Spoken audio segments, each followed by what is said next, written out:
El título del mensaje de hoy es Divide y vencerás. Divide y vencerás. Esta frase me quedó muy grabada en una película que vimos con mis hijos, que es una película que se llama Infierno, de Jean-Claude Van Damme. Y esa frase la usaron ellos. Pero también esa frase se usa en un anime, Bakugan. ¿Sí? ¿Alguno lo conoce? Bueno, ¿alguno ha visto algún anime? Bueno, yo sí. Uno o dos he visto, porque mucho no me gusta. Pero ahí también se usa la frase divide y vencerás. Ahora bien, ¿por qué usan esta frase? Esta frase se usa precisamente para que cuando hay dos bandos que se unen, la única forma de desunir a eso es poniendo un bando contra otro. ¿Sí? Esta película habla de que hay dos bandos en una ciudad, la película se llama Inferno, hay dos bandos en una ciudad, pero se unen para liquidar a una persona. Entonces, esta persona, por consejo de un amigo de él, que es indio, le dice, divide y vencerás. Entonces comienza a poner a un bando contra otro. Y esos mismos bandos se van liquidando uno a otro, porque se ponen unos contra otros, porque uno cree que el otro está haciéndole daño. Sin embargo, era él que les hacía creer que el otro bando les estaba haciendo daño.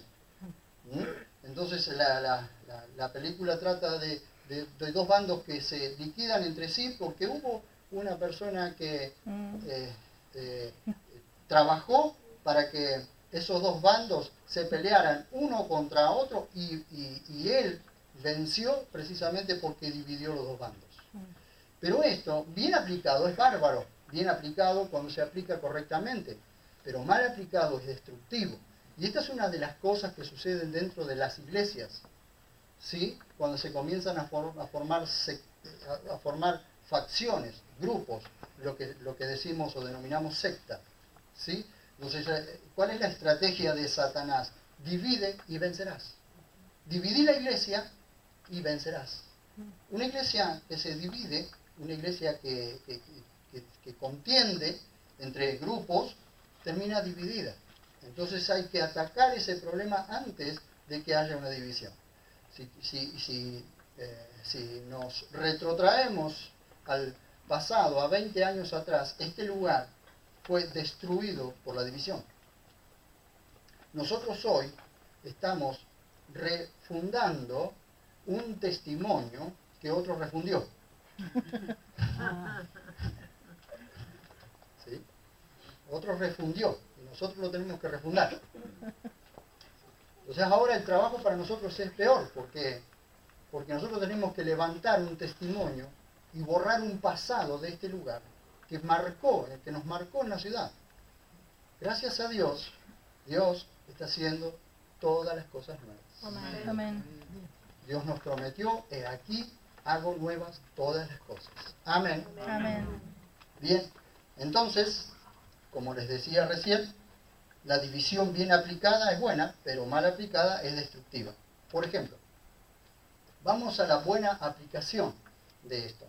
Dios, en el pasado, dividió el Mar Rojo, ¿sí? Entre dos aguas. Separó las aguas, la dividió. Agua aquí, agua acá, para que pasara su pueblo. Dios cuando hace división de algo, hace división para glorificar su propio nombre, para exaltar su propio nombre, para que su pueblo sea exaltado, sea exhibido, para que su propio nombre sea glorificado. ¿Ven? Entonces, comenzando con esta división desde el principio, el Mar Rojo fue dividido, separado. Ahora escuchen, las aguas separaron como soldados así. ¿Sí? A la orden de Dios, las aguas se separaron. Y la tierra seca, dice Hebreos y dice el Salmo 107, la tierra se levantó de manera que la gente pasó como por tierra seca, como por un desierto. No es solo que se separó el agua, sino que la tierra se levantó para que ellos pasaran como por un desierto o como por tierra seca. Entonces allí hubo una división, pero esa división fue para liberar el pueblo de Dios. Amén. Otra división que vemos en el pasado como ejemplo cuando se dividen las aguas del Jordán. Las aguas del Jordán se dividieron para que el pueblo de Dios pasara a tomar posesión de la tierra prometida. Amén. Amén. Las aguas del Jordán, viniendo desde arriba, desde el deshielo, se para en una parte y el agua siguiente que va bajando sigue bajando. Entonces el río Jordán, que en ese tiempo, para la primavera, medía 1,5 kilómetros, se separa el agua se va. Dios divide y el pueblo pasa por tierra seca. ¿Vieron? Entonces cuando Dios hace una división, cuando la división parte de Dios, es para levantar y exaltar a su pueblo, para liberar a su pueblo y para que su pueblo tome posesión de su tierra. Pero de Dios nunca partió una división para mal, sino las divisiones que se partieron fueron para bien. Por ejemplo, el reino de Dios divide, ¿saben? Cuando una persona, escuchen, cuando una persona se convierte al Señor en una familia, se divide, la familia se divide, porque uno está en el reino de la luz y los otros pertenecen al principado de las tinieblas. Entonces allí hay una división. ¿Pero por qué se produce esa división? Porque Dios exalta al suyo o a la suya. Amén. Jesús dijo, no vine a traer espada. Ustedes no crean que vine a traer, que vine a traer paz a la tierra. Vine a traer espada. A poner la nuera contra la suegra, a poner el hijo contra el padre. No vine a la tierra a traer paz. Porque cuando el reino de Dios se presenta en una familia, las familias se dividen. ¿O no ha pasado eso? ¿O no les ha pasado? Sí. Cuando uno se convierte al Señor, los demás se ponen en contra. Sí. Amén. Amén. ¿Está mal eso? No, está bien.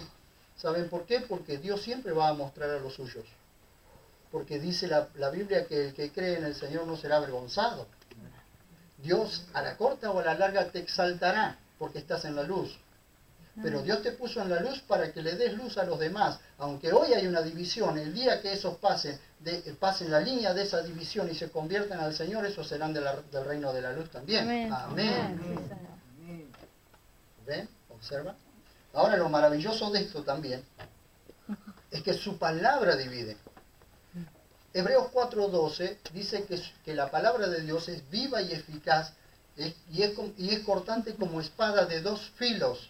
¿Sabe qué significa eso? Que cuando la espada de Dios, la palabra de Dios penetra el corazón, divide, separa.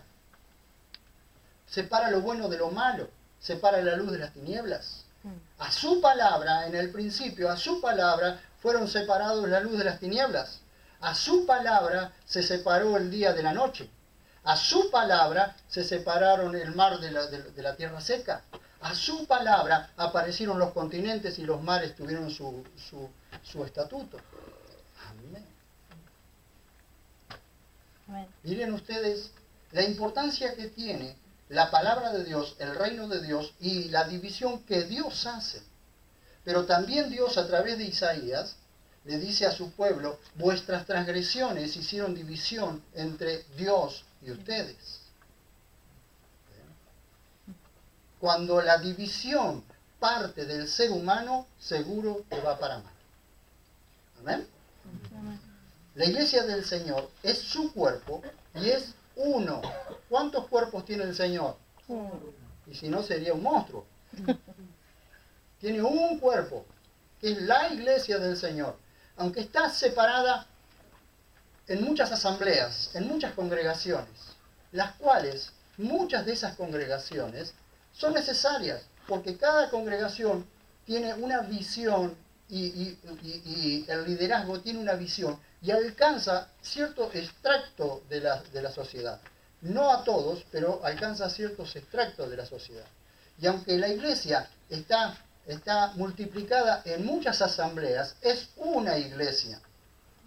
El hombre ha hecho separación, el hombre ha hecho división, pero no Dios, porque en el principio no fue así.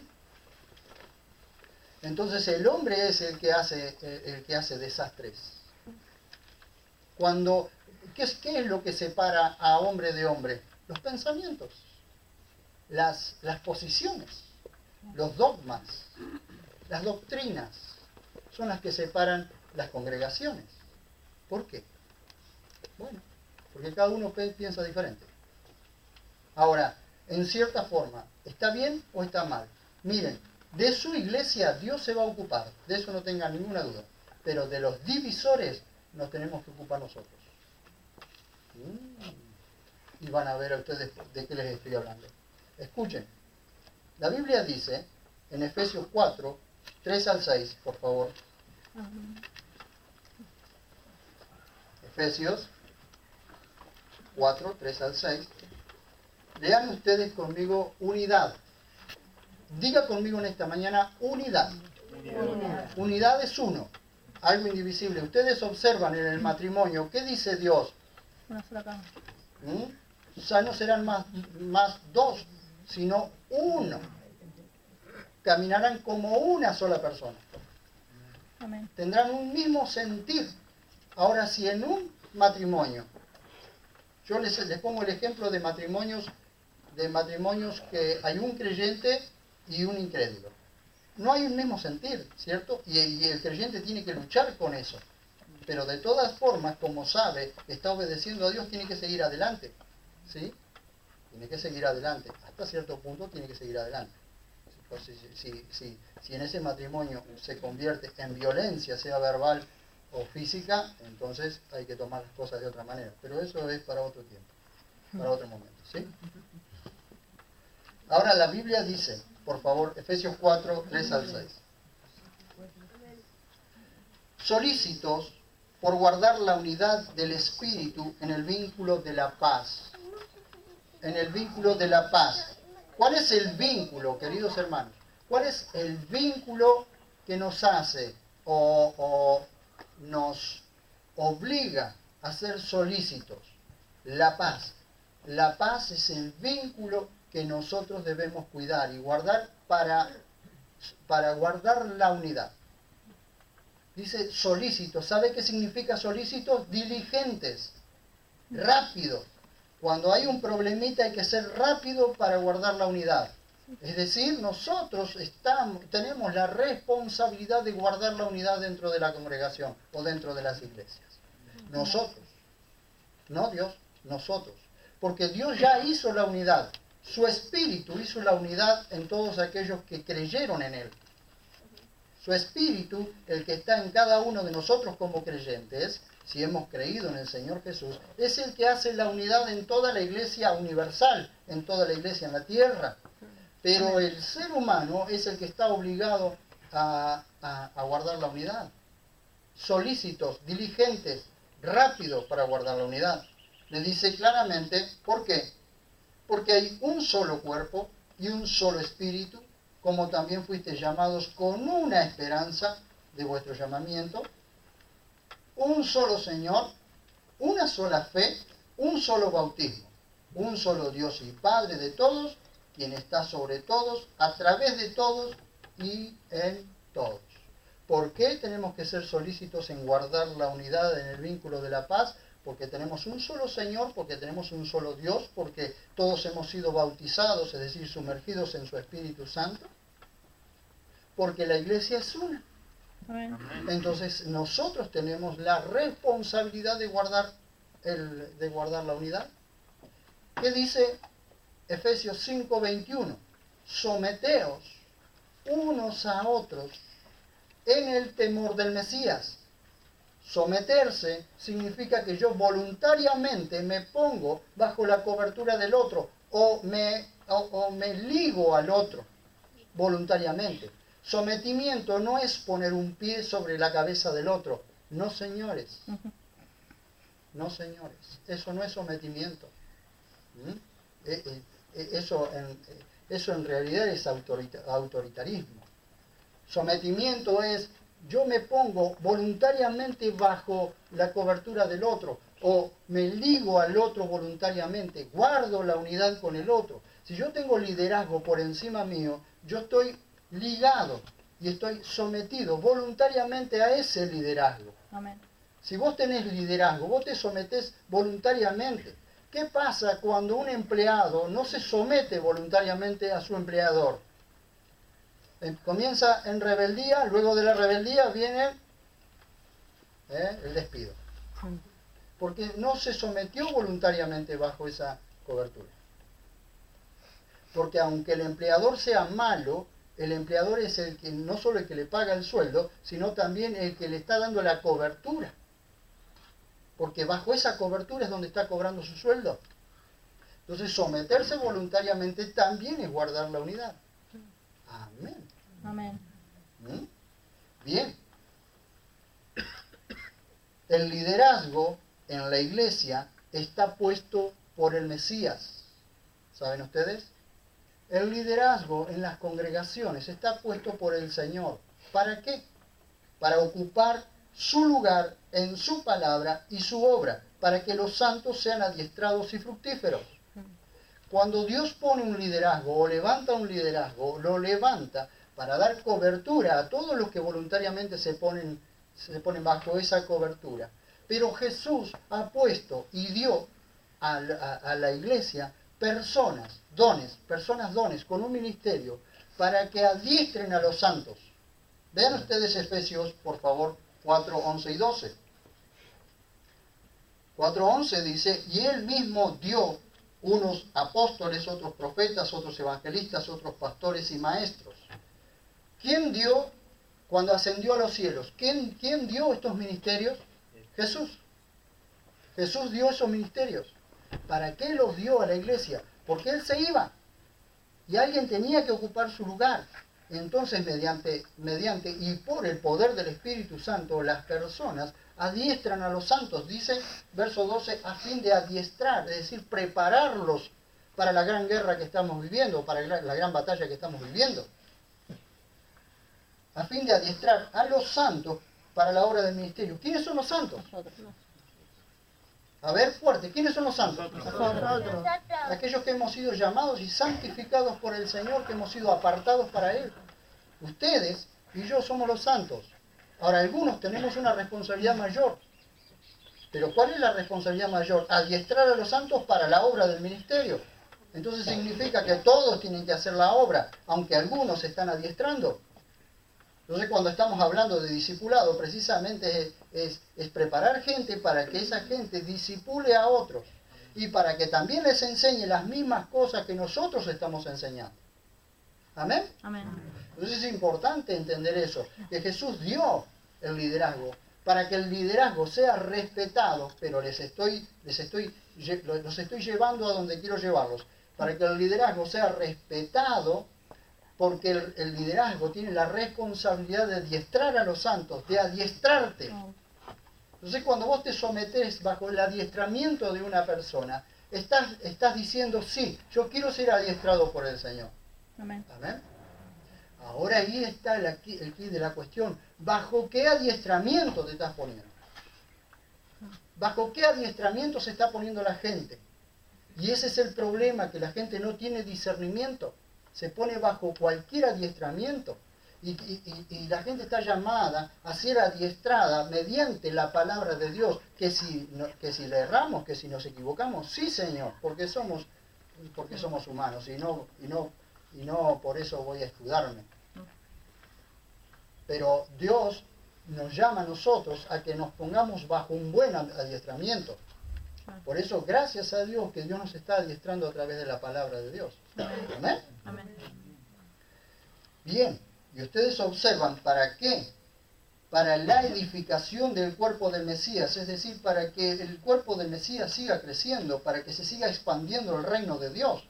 ¿Para qué? Para que la gente no sea engañada, para que ya no seamos llevados como las olas del mar, como cuando usted tira una maderita al mar y la maderita va y viene, así sucede con muchos, porque no se someten al adiestramiento justo del Señor. Amén. Amén. Yo pensé que lo iba a terminar hoy el mensaje, pero parece que vamos a tener para otro domingo. Escuchen, por favor. El pecado hizo división primero en el cielo y luego en la tierra. A ver si los puedo ubicar en el cielo. Todavía no fue creada la tierra, todavía no fueron creadas las estrellas, no fueron creados, no fue creada la gente. Y en el cielo hay un hermoso príncipe, un querubín grande, es decir, un querubín protector, que tenía todo para darle la gloria a Dios. Todas las cosas estaban bajo su mando. Era el mejor de los músicos. Él mismo era no solo músico, sino que él mismo, su persona, hacía música. Ese querubín grande un día se le ocurrió pensar en su corazón que podría ser mejor que su creador. Entonces de pronto en su corazón comienza a producirse lo que nosotros llamaríamos maquinaciones, de lo cual la Biblia le dice no ignoren las maquinaciones del diablo, porque las maquinaciones del diablo comienzan en su corazón. Entonces está en el cielo y comienza a pensar que él puede poner su trono más alto que Dios, que él puede poner su trono en otro lugar. Si Dios tiene su trono en el este, yo voy a poner mi trono en el norte, pero lo voy a poner más alto que él. Y así comienza su maquinación. Pero mientras pensaba su maquinación, mientras en su corazón maquinaba esta rebelión, Dios, que ve todo, vio la maldad en su corazón. Entonces Dios decide expulsarlo del cielo. Pero el divisionista, queridos hermanos, nunca se va solo. No. El que divide nunca se va solo. No es que Satanás dijo, bueno, Dios me va a expulsar, me voy solo. Me voy solo del cielo. No. ¿Sabe qué hizo? Arrastró a la tercera parte de los ángeles. Así que imagínense que cada 133 ángeles se fueron, siguiendo al divisionista. ¿Sí? Al que estaba dividiendo el cielo. ¿Cómo comienza una división? La división comienza primero en el corazón del divisionista, porque el corazón del divisionista comienza a pensar que es mejor que el pastor o que es mejor que los hermanos. Entonces comienza a trabajar entre todos los hermanos sutilmente. Comienza a hablarle mal del pastor, a decir que él es mejor, a adular a las personas y decirle, mirá, el pastor no te entiende, sos una buena persona, tenés mucho talento y el pastor no te entiende. Entonces comienza a adular a las personas. Comienza en el corazón. Luego se produce una disensión, que es un desacuerdo. Esa disensión trae de luego la división. Porque el desacuerdo con las autoridades hace que la persona comience a decidir, y me voy, vámonos. Entonces Satanás, ¿qué hizo? Es el más grande divisor. ¿Qué hizo? Fue expulsado del cielo, se quedó sin trono, se quedó sin nada, su corazón se oscureció, pero encima de eso se arrastró a los ángeles, a quienes nosotros conocemos como demonios hoy. Porque sus corazones se oscureció. En primer lugar, el culpable, ¿quién es el culpable? Satanás. Pero los ingenuos que lo siguieron son tan culpables como él. Allí se produjo la primera división. Y no estoy hablando de fútbol. Estoy hablando de algo satánico. La rebelión produce división. Y la división es un principio satánico. Satanás originó esto desde el principio.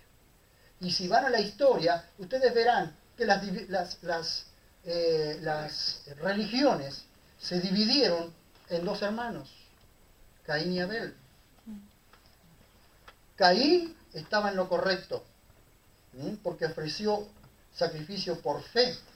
Caín estaba en lo incorrecto. Y como estaba en lo incorrecto, no le gustó que Dios lo rechazara. Entonces cuando Dios lo rechaza, él se aira contra su hermano. Y allí se produce la división, en la primera división en las religiones. Religión por obra, religión por fe. Mata a su hermano.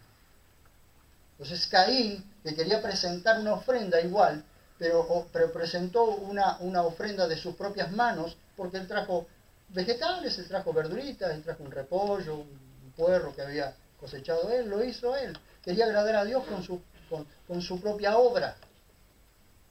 Pero Dios le agradó el sacrificio de Abel, porque Abel estaba mirando al futuro. Él presentó un cordero. Él no hizo nada para ganarse el favor de Dios. No, simplemente presentó un sacrificio y derramó la sangre del cordero, porque él estaba mirando con fe al Cordero de Dios que quita el pecado del mundo. Por eso le agradó la ofrenda de Abel. Ahora escuchen, por favor. Allí sencillamente se divide el mundo en dos religiones, que después se formaron sectas y religiones con distintos nombres bárbaros, pero allí se formaron dos religiones, la religión por obras y la religión por fe. Cristianismo y demás religiones. ¿Amén? Amén. Allí comienza la división. Pero la división no queda allí, ¿eh? La división también la sufrió Moisés. La división también se sufrió en el pueblo de Israel. Cuando constantemente querían dividir, Absalón dividió el reino. Miren lo que hizo la adulación de Absalón. Absalón, ¿saben quién es? El hijo de David.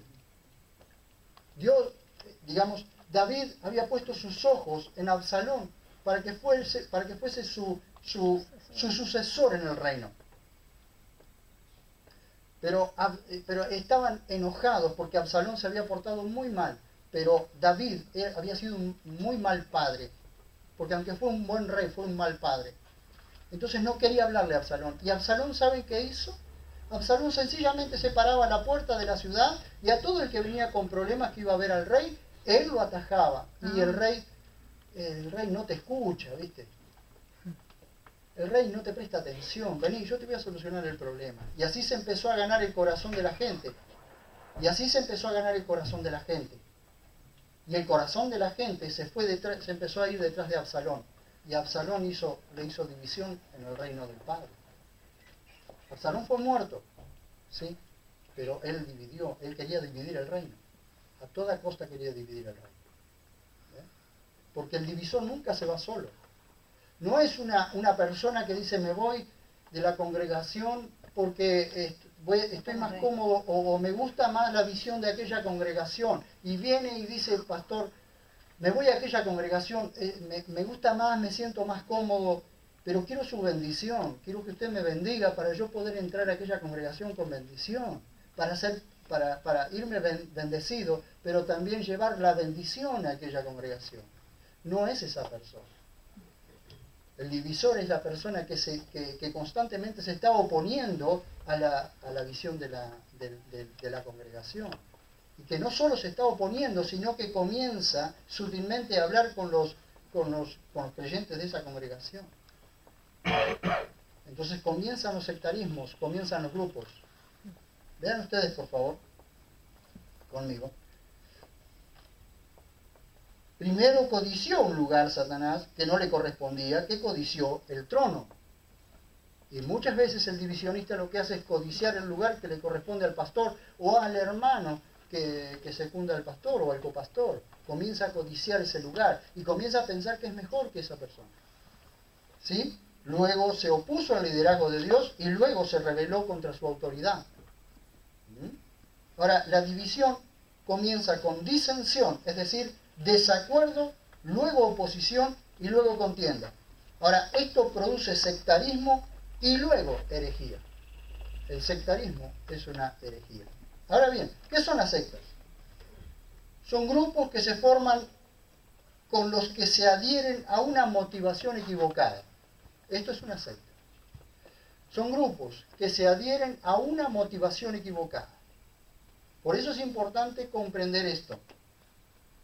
Por ejemplo, en el Sanedrín, ustedes saben qué era el Sanedrín, ¿sí? Aquel consejo de ancianos de la mayor autoridad dentro del pueblo judío. ¿Recuerdan ustedes que había dos sectas que se oponían constantemente a Jesús? Que eran los saduceos y los fariseos. Pablo pertenecía a la secta de los fariseos. Pero eran dos sectas. Una creía en la resurrección en los ángeles, y los saduceos no creían en la resurrección en los ángeles, pero eran dos sectas que pertenecían al Sanedrín. Vean ustedes quiénes eran los que gobernaban el pueblo de Israel en ese tiempo, quiénes eran considerados sabios dentro del pueblo de Israel. ¿Vieron que según la autoridad que esté por encima nuestro, es según cómo nuestro ministerio se va a desarrollar o no?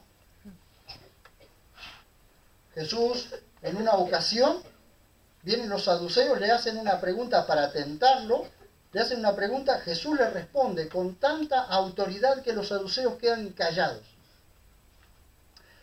Los fariseos, viendo que había hecho callar a los saduceos, ¿qué hacen los fariseos? Se ponen de acuerdo para llevarle otra pregunta, para tentar al Señor, porque como había visto que había hecho callar a los saduceos, ahora dicen a nosotros no nos va a hacer callar. Y le llevaron otra pregunta. ¿Qué hizo Jesús? Los enredó en su propia pregunta y terminó callándolos a ellos también.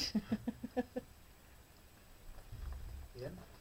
La sabiduría del Señor. Dos sectas que se pusieron en contra de Él, que dividieron a la gente, la dividían a la gente. Dividían a la gente.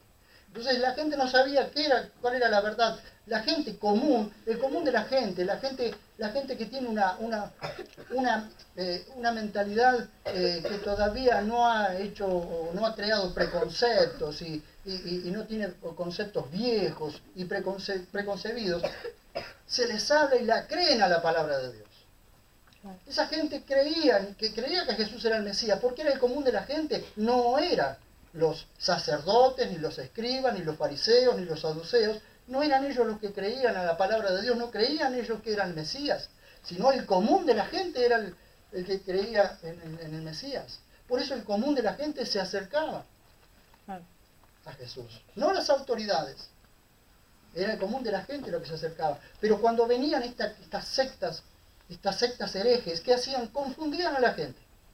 ¿Para qué? Para que la gente no se acercara al Señor. Y el Señor les dijo, ustedes son hijos de condenación, le dice a los escribas e intérpretes de la ley, a los fariseos y a los saduceos, a las autoridades religiosas. Ustedes son hijos de condenación. Ustedes están condenados. Pero no solo ustedes están condenados, sino que les cierran la puerta a aquellos que vienen detrás de ustedes. Les cierran la puerta del reino a aquellos que vienen detrás de ustedes. ¿Amén? Ahora bien, estas sectas, saduceos y fariseos, se oponían a Jesús y a sus apóstoles. Pero Jesús dijo esta frase, y recuérdenla por favor de aquí hasta que se mueran. El que conmigo no recoge, desparrama. Jesús dijo, el que conmigo no recoge, desparrama. ¿Saben qué significa eso? Que nosotros como pueblo de Dios tenemos que llevar a la gente a los pies del Señor y no separarla del Señor. ¿Amén? Amén. El liderazgo, un liderazgo sano, siempre va a llevar a la gente a que reconozca la autoridad del Señor, que reconozca el señorío de Jesús y que reconozca que sin Jesús no puede vivir. Entonces un verdadero liderazgo no hace a la gente dependiente del liderazgo, sino dependiente de Dios. Amén. Amén. Aplauda esta mañana, por favor. Sí, señor.